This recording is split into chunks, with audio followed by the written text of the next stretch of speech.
मेरे प्यारे विद्यार्थियों और उन सभी लोगों को जो इस वीडियो को देख रहे हैं, मेरी तरफ से नमस्कार। आज की क्लास में बेसिक पॉइंट सीखने वाले हैं। जो सिंपल इंटरेस्ट का बेसिक पॉइंट होता है, उस पॉइंट से रिलेट करके जो क्वेश्चन बनता है, ये क्वेश्चन आज की क्लास में जो होने वाले हैं वो इतने टफ नहीं है, आसान क्वेश्चन है।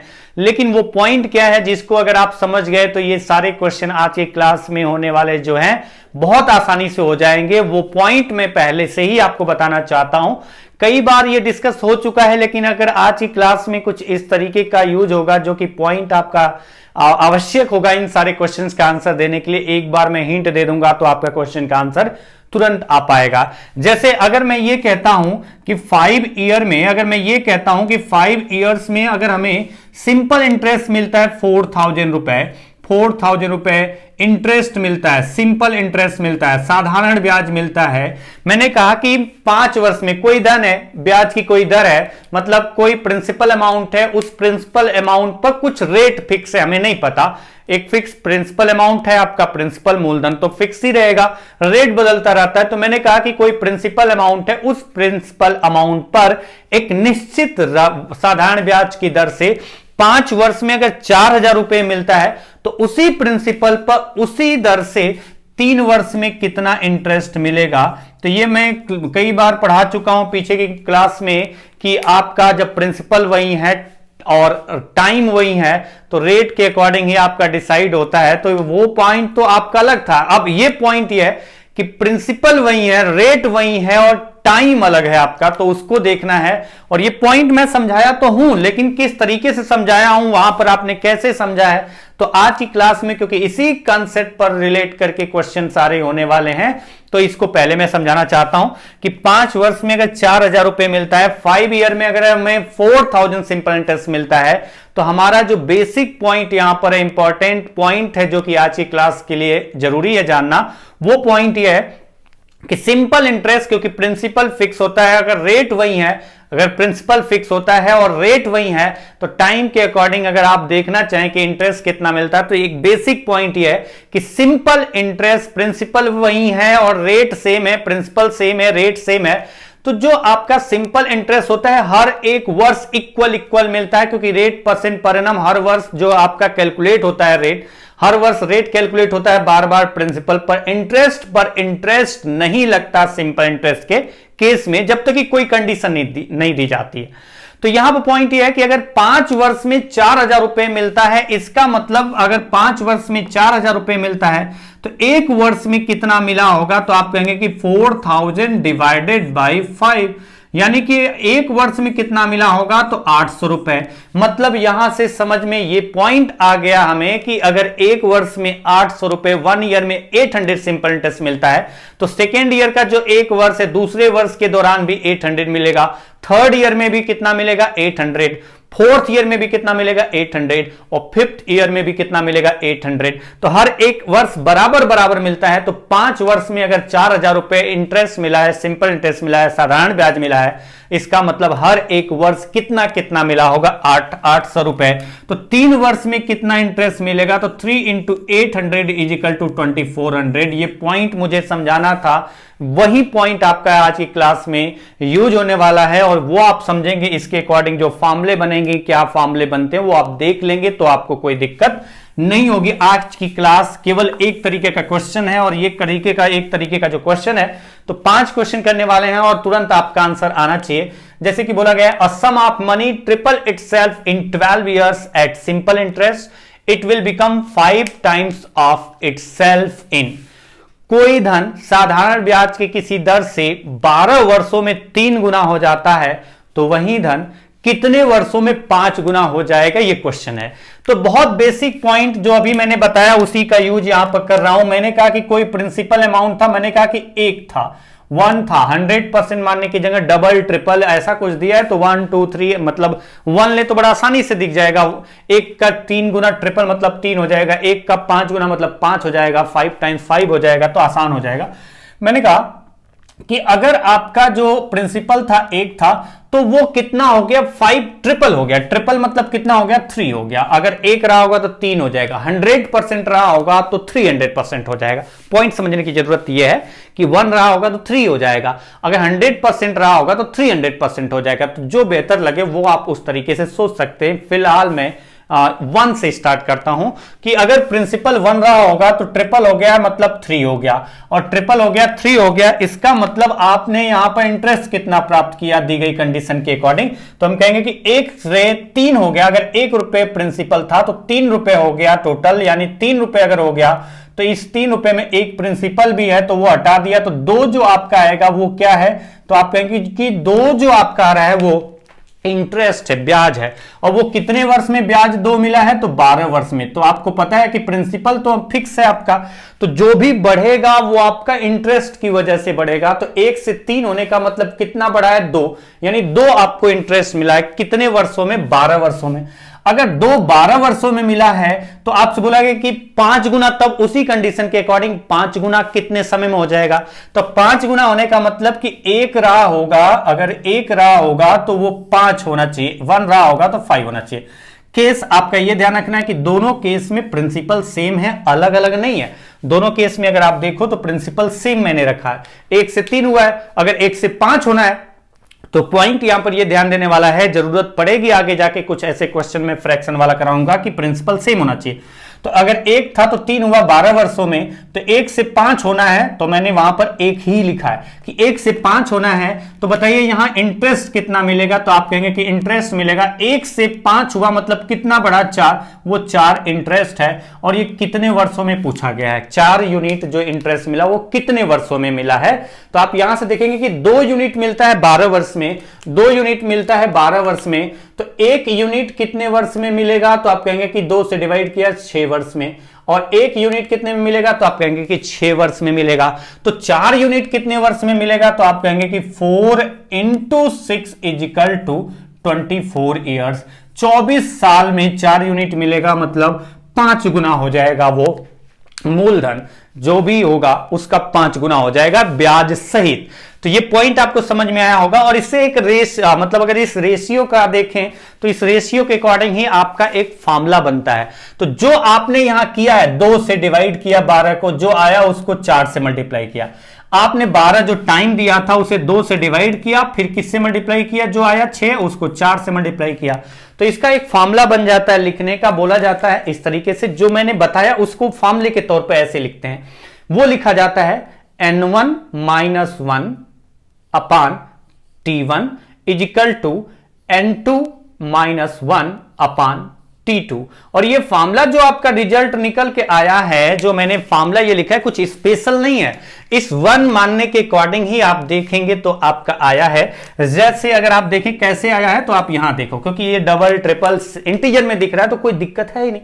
दिक्कत तो तब आती है जब इंटीजर में नहीं दिखे, तो फिर दिक्कत क्या आती है, वो फ्रैक्शन में फ्रैक्शन लिखने में बस दिक्कत आती है, बाकी कुछ नहीं है। n1 मतलब पहले कितने गुना हो रहा था, T1 वो जो जितने गुना हो रहा था, n1 वो कितने समय में हो रहा था, तो पहले जितने गुना हो रहा था वो कितने समय में हो रहा था, ये आपका n2 - 1 अपान T2 मतलब बाद में कितने गुना करना है, कितने टाइम्स आप चाहते हो कि हो जाए, तो वो कितने वर्ष में होगा, वो आपका T2 है। पॉइंट समझ में आया। तो आपसे बोला गया कि पहले ट्रिपल हो रहा था, ट्रिपल मतलब n1 की वैल्यू 3 हो गई -1, आपने भी यहां किया है 3 - 1 2 यूनिट इंटरेस्ट मिला। कितने वर्ष में, तो आपने T1 यहां पर देखा 12 ईयर्स में, 12 लिख दिया, = n2 - 1 कितने गुना होना है, 5 टाइम्स होना है, तो 5 - 1 आपने भी यहां पर 5 - 1 किया था 4, कितने समय में हो जाएगा, ये T2 आपको पता करना है, T2 आपको पता करना है। तो बताइए T2 की वैल्यू क्या आएगी, तो T2 = आएगा 5 - 1 कितना हुआ 4 × 12, ये उधर जाएगा मल्टीप्लाई होगा, ये T2 इधर आ जाएगा, 12 इधर जाएगा, 4 बचा, 4 से मल्टीप्लाई हुआ, डिवाइडेड बाय 3 - 1 इधर आएगा 2। तो ये आपका देखिए क्या होता है, 12 को 2 से डिवाइड किया और फिर 4 जो आया रिजल्ट 6 उसको 4 से मल्टीप्लाई किया, 2 से 12 को डिवाइड किया, 6 × 4 24 वर्ष। तो आप कुछ यहां फॉर्मूला कुछ नया आपका अजूबा नहीं है, फॉर्मूला आपका उसी बेसिक कंसेप्ट से बना है। तो मैं बार बार कहता हूं कि फॉर्मूले जो होते हैं कुछ नया तरीके से नहीं पैदा किए जाते हैं, वो जबरदस्ती वो नहीं बनाए जाते हैं, उसके बेसिक पॉइंट को सीखते सीखते ही आप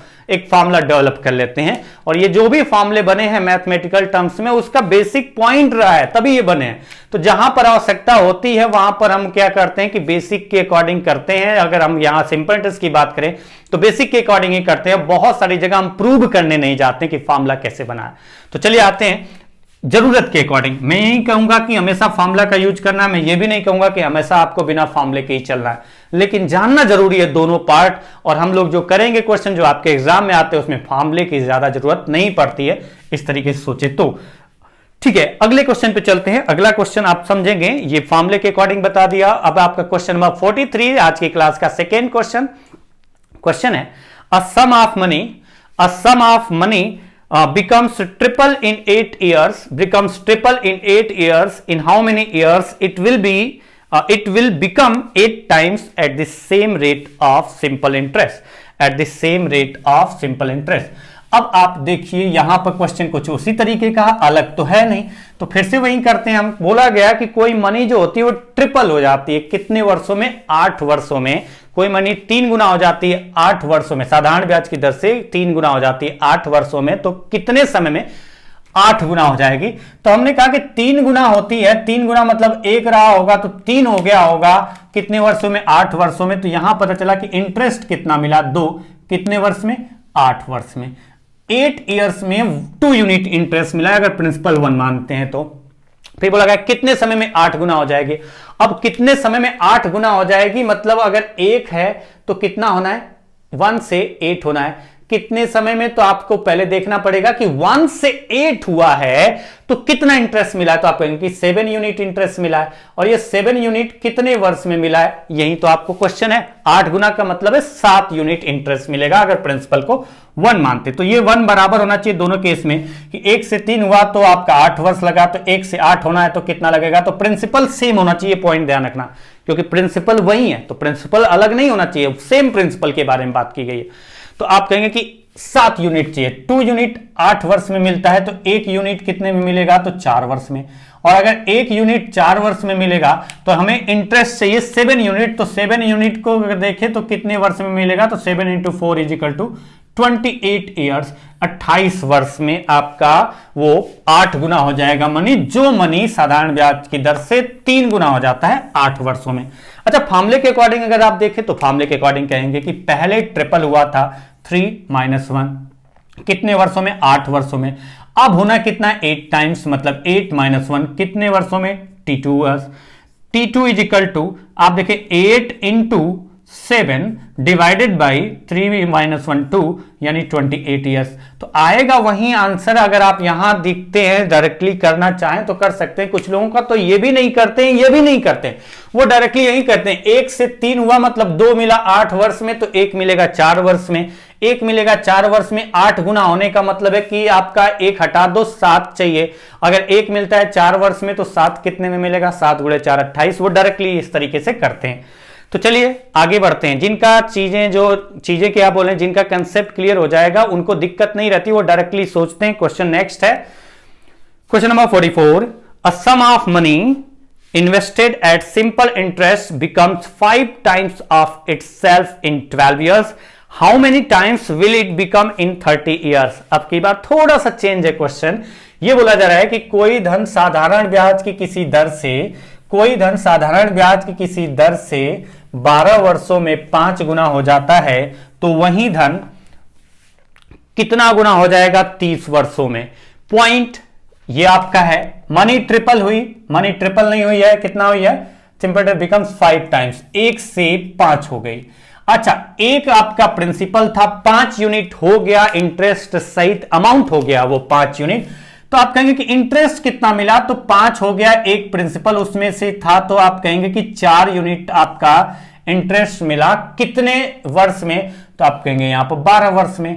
अगर प्रिंसिपल 1 यूनिट मानते हैं तो अमाउंट 5 गुना हो जाएगा, मतलब 5 हो गया, तो इंटरेस्ट कितना मिला 4, और कितने वर्षों में, तो आपको पता चला कि 12 वर्षों में।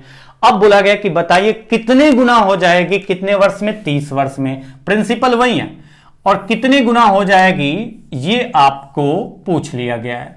अगर ये पूछ लिया गया है तो बोला ये भी गया है कि कितने वर्षों में, 30 वर्षों में। अच्छा यहां देखिए कि 4 12 वर्ष में होता है। अगर 4 12 वर्ष में होता है तो आप कहेंगे 12 वर्ष में 4 होता है तो 1 वर्ष में कितना इंटरेस्ट मिलेगा। अच्छा यहां पर कितना हो रहा है, 30 वर्ष में बोला गया। 30 वर्ष में कितना आपका, 30 वर्ष में कितना गुना हो जाएगा, तो 30 वर्ष में बताना है कितने गुना हो जाएगा। तो यहां आपने क्या किया, 4 यूनिट मिलता है 12 वर्ष में, तो थोड़ा उल्टा आइए।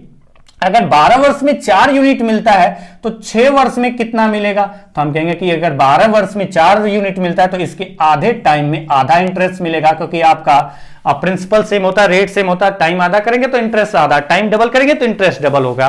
तो सिंपल लॉजिक, अगर 12 वर्ष में 4 यूनिट मिलता है तो 6 वर्ष में 2 यूनिट मिलता है। और 30 वर्ष अगर देखें तो ये कितने गुना है आपका इस टाइम का।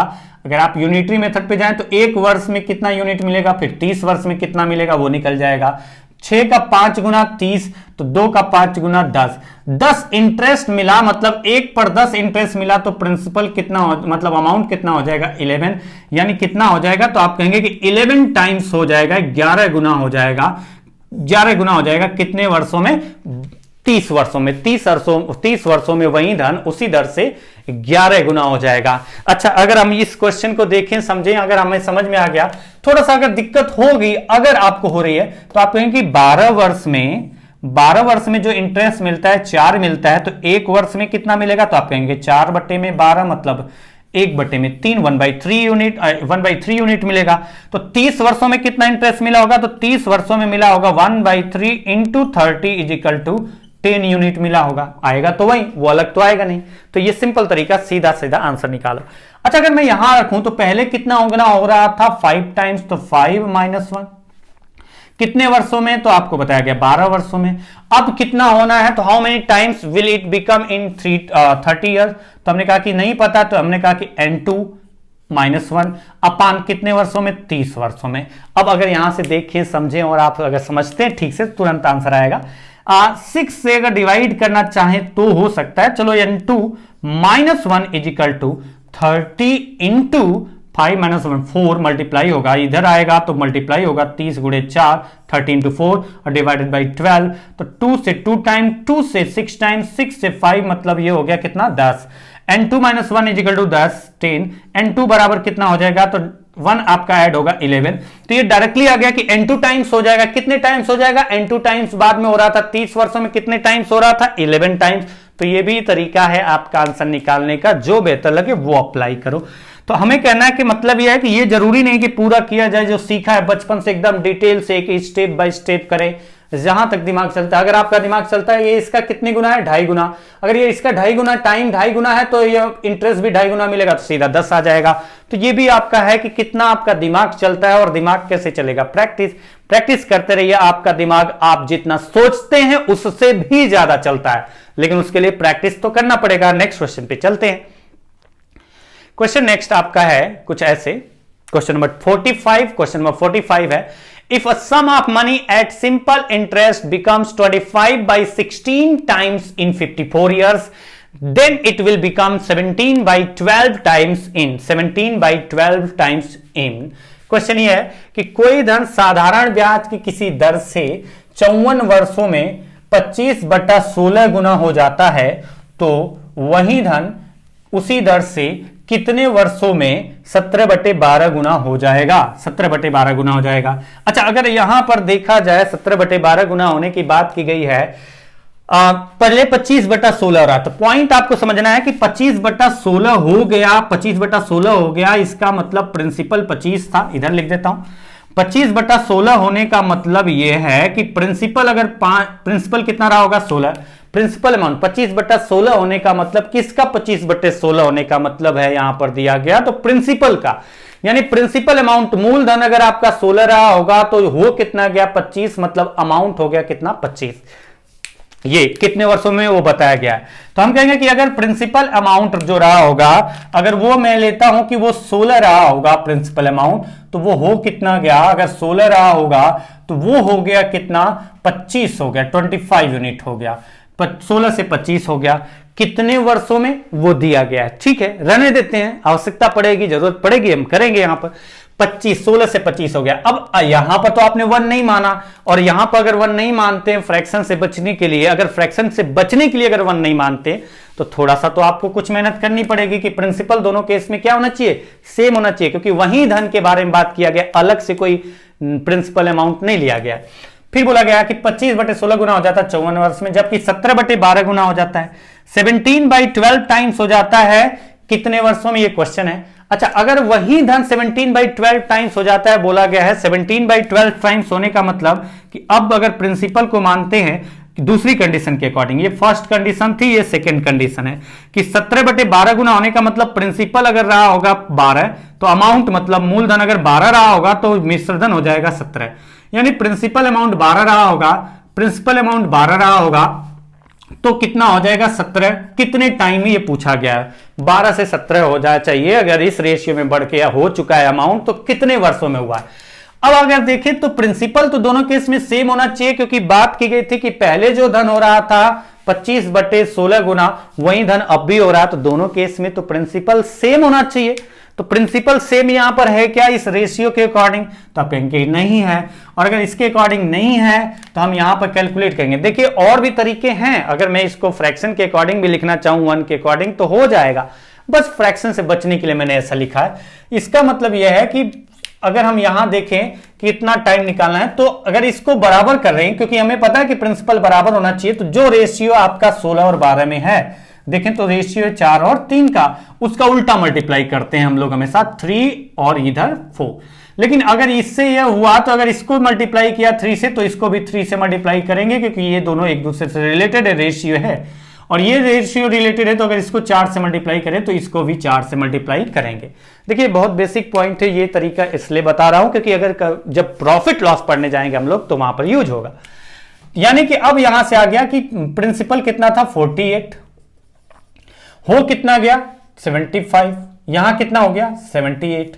अच्छा, यहां पर 48 से 75 हुआ है तो कितना इंटरेस्ट मिला है, तो अगर देखें 48 से 75 हुआ है तो इंटरेस्ट कितना मिला है, तो आप कहेंगे कि इंटरेस्ट मिला है 27, और 27 यूनिट कितने वर्षों में मिला है, तो दिया गया था 54 ईयर्स में, 54 ईयर्स में मिला है। तो 1 यूनिट कितने वर्ष में मिलेगा, 27 से डिवाइड किया 2 वर्ष में, 2 वर्ष में। और यहां कितना इंटरेस्ट चाहिए, अगर 48 से 68 हुआ यानी 20 यूनिट आपको इंटरेस्ट चाहिए, और अगर 20 यूनिट इंटरेस्ट चाहिए, 1 यूनिट 2 वर्ष में मिलता है तो 20 यूनिट मिलेगा, 20 × 2 = 40 ईयर्स, 40 वर्ष में आपका जो धन है वो 17/12 गुना हो जाएगा, उसी दर से जो कि कंडीशन के अकॉर्डिंग पहला हुआ था 25/16 गुना। तो ये बात समझ में आई होगी, अगर आपको समझ में आया होगा तो आप समझ पाएंगे तो तुरंत कर पाएंगे। अच्छा, अगर आप सोचो कि यहां कैसे होगा तो यहां तो और आसान हो जाएगा, 25/16 टाइम्स हो गया, -1 अपान कितने वर्षों में दिया गया था 54 ईयर्स में, इजिकल टू बाद में कितना होना है, तो बोला गया 17/12 टाइम्स होना है, -1 कितने वर्षों में, क्वेश्चन मार्क है मतलब T2 है। और ये तो आपको कैलकुलेट करना आता होगा, कैलकुलेट करेंगे तो रिजल्ट सेम देगा। आपको फिर से कैलकुलेट करके मैं बताऊं, मुझे नहीं लगता कि जरूरी है ये, और अगर आपको लगता है जरूरी है तो कर सकते हैं, मैं भी कर सकता हूं, लेकिन मुझे नहीं लग रहा कि यहां पर ये पूरी कैलकुलेशन की जाए। कर दें क्या, हाँ कर ही देते हैं अगर आपको लगता है तो। 25/16 अगर हम देखें तो इसमें से ये 16 माइनस होगा, 25 से 16 गया तो 9/16, और ये वाला पार्ट जो रहेगा वो तो नीचे ही रहेगा 54, इसको इधर नहीं रखना है ना, इसको उधर ले जाना है। तो T2 बराबर T2 = इधर कितना आया, तो इधर आएगा 12 माइनस करेंगे तो 7 5 और 12 5 17 होता है, यानी 5/12 आ गया।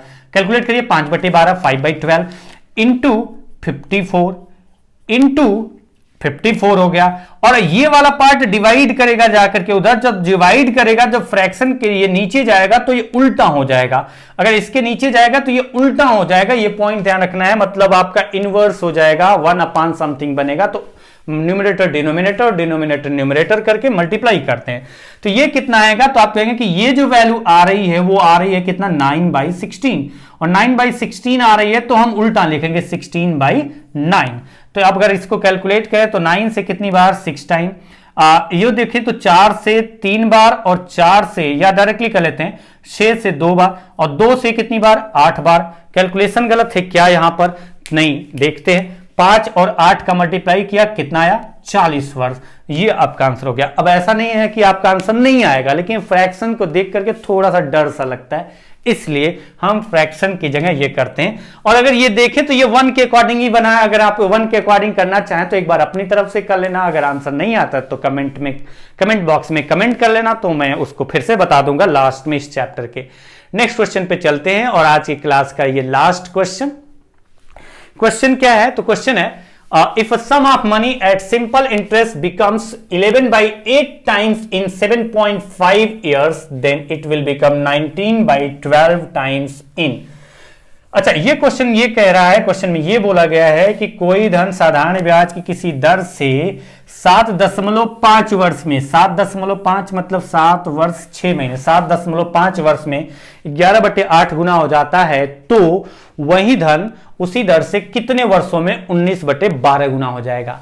अच्छा, यहां पर है 11/8 टाइम्स होने का मतलब है कि प्रिंसिपल 8 होगा तो अमाउंट कितना हो जाएगा, 11 हो जाएगा। जो प्रिंसिपल 8 रहा होगा तो अमाउंट कितना हो गया, 11 हो गया। 8 से 11 हो गया। प्रिंसिपल अगर 8 रहा होगा, 11/8 टाइम्स हो गया। कोई धन अगर आप जमा करते हैं वो अपने आप का 11/8 टाइम्स होता है। इसका मतलब प्रिंसिपल अगर 8 होगा तो 11 आपका क्या होगा, अमाउंट। प्रिंसिपल 8 होगा तो अमाउंट होगा 11। फिर उसके बाद बोला गया, जो टाइम दिया गया वो अलग देखेंगे बाद में, फिलहाल क्योंकि हमें प्रिंसिपल को बराबर करना पड़ेगा।